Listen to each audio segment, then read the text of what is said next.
Lakliba February taradagi hogadoriba tarani thoilak suba Manipur Legislative Assembly gi tare suba session asigi mangoinana lokhalakpa khongthang ama oina National People's Party gi President amadi Meghalaya gi Chief Minister su oiriba Conrad K Samana hanagi Deputy Chief Minister oiramlaba Yumnam Joy Kumar bu maraki oiba NPP Manipur State ki President oina thaupunaba ayaba pikre masiga loinana Khetrigao ACG MLA Sheikh Noorul Hassan Buna party asigi working president oina Haplakhre masiga iroinana Mla Sheikh Noorul Hassan bu party asigi legislature leader oina su khankhre panba yai madudi February 10 dagi hogadoriba assembly gi ningtham mifam asida BJP gi Chief Minister Lengaka ngaihak leitana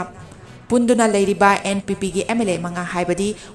Wangoi ACG MLA KH Loken Moirang ACG Thongam Santi Oinam ACG Nalini Tamenglong ACG Janghem Lung Panmai Amadi Kaksing ACG MLA Mayang Lambam Rameshwar gi mathakta party gi president na akanba wafam thamlakpa loinana assembly gi speaker da party gi president na makoi manga asibu opposition da phamanaba ai bacharol tharakpa laikre masiga loinana opposition congress gi makai dagisu NPP gi MLA manga asibu disqualification taunaba speaker gi tribunal da case torakpa laikre chairak asida NPP gi MLA amasu oiriba Wangoi ACG MLA Khuraijam local na ngarang paumi kharada phongdokiba amada party gi luchingba singna laurakiba warep asigi matung inna party asina hena lumna lobana party asigi MLA khudingmakna opposition gi maikaida famduna handaki assembly mifam asida famduna saru yagani haina phongdokre